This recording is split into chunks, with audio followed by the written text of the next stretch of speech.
6 দিরহামে বিক্রি করার পরে আলী রাদিয়াল্লাহু তাআলা আনহু একটু খুশি হয়ে তিনি কিছু আটা এবং খেজুর কেনার জন্য বাজারের দিকে যাচ্ছেন।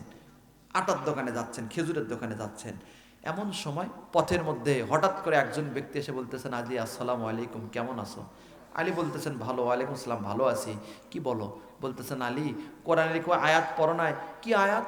বলতেছেন, মান জাবিল হাসানাতে ফালাহু আশরু আমসালিহা। আল্লাহ রাব্বুল আলামিন বলছেন, যে ব্যক্তি আমার রাস্তায় 1 টাকা দান করবে, আল্লাহ রাব্বুল আলামিন তার দানটাকে 10 গুণ হারে বাড়ায় দেবে। বলে সুবহানাল্লাহ। আরেকটু আস্তে বলি সুবহানাল্লাহ, আরেকটু আস্তে বলি সুবহানাল্লাহ। আলী রাদিয়াল্লাহু তাআলা আনহু কেমন ব্যক্তি ছিলেন? একটা আয়াত তেলাওয়াত করা মাত্রই চিন্তা করলেন, যদি আমি এই টাকা ভিক্ষুককে না দেই, আল্লাহ যদি আমাকে হাসরের ময়দানে জিজ্ঞাসা করেন কি জবাব দিব? আমার ভাইয়েরা, সঙ্গে সঙ্গে আলী রাদিয়াল্লাহু তাআলা আনহু 6টা দিরহাম ভিক্ষুকের হাতে দিয়ে দিলেন। বলে সুবহানাল্লাহ। দিরহাম তো দিয়ে দিলেন, এইবার সন্তান 2টা কয়েকদিন হলে না খাওয়া, সন্তান 2টা কয়েকদিন হলে না খাওয়া, এরপরে সন্তান না খাওয়া, স্ত্রীও না খাওয়া, সন্তানকে কি জবাব দিবেন বুঝতে পারছেন না।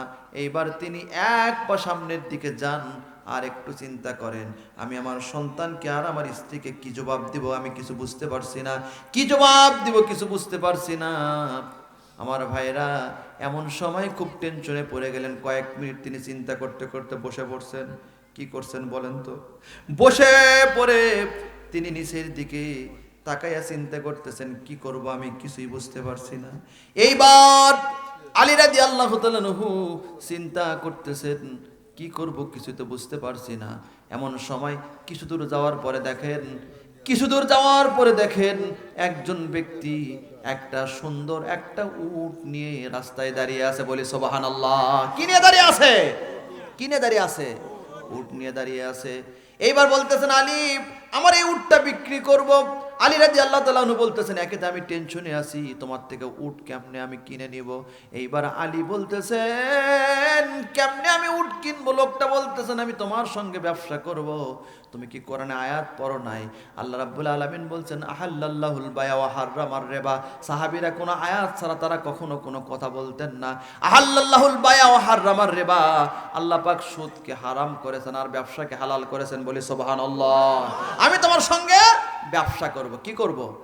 কি করব? তুমি ব্যবসা করব। তোমার কাছে টাকা নাই তে কি হয়েছে? তুমি আমার থেকে উট কিনে নিয়ে বাজারে বিক্রি করবা, যে দামে আমি তোমার কাছে উট বিক্রি করবো সেই টাকাটা আমাকে দিয়ে লাভের টাকাটা তুমি নিয়ে নিবে। বলে সুবহানাল্লাহ। আলী বলছেন, তাহলে ব্যবসা তো ভালোই হয়। উটটা নিয়ে বাজারে গেছেন।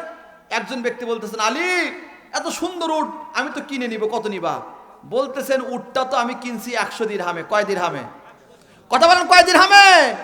100 দিরহামে। তাহলে তুমি এর উপরে যা দিবা তাতে আমি দিয়ে দিব। বলে সুবহানাল্লাহ। বলতেছেন, 100 দিরহামে তো উট কিনে নিয়ে আসছি, তুমি কত দিরহাম দিবা দাও। বলতেছেন, তোমার তো কিছু লাভের দরকার, ঠিক আছে 100 দিরহামে যদি কিনে থাকো তাহলে আমি 160 দিরহাম দিব। সুবহানাল্লাহ বলবেন না? লাভ হলো কয় দিরহাম? 100 দিরহাম দিয়ে দিলেন, থাকলো কয় দিরহাম? দান করতে কয় দিরহাম? 6 এর সাথে 10 দিয়ে গুণন দিলে কত হয়? আয়াতের বাস্তবায়ন হয়েছে না হয়নি? আল্লাহ পাক কি বলছেন? মান জাবিল হাসানাতে ফালাহু আশরু আমসালিহা। যে ব্যক্তি আমার রাস্তায় 1 টাকা দান করবে, আমি তার দানটাকে 10 গুণ হারে বাড়ায় দেব। বলি সুবহানাল্লাহ। এই বিশ্বাস কি আপনারা করতে পারবেন? পারবেন করতে? তাহলে কারা কারা পারবেন? আমি দেখেছি এখানে যারা দান করছেন সবাই কিন্তু আসেন নাই। সবাই কি আছেন? সবাই কি আছেন? একটা কাজ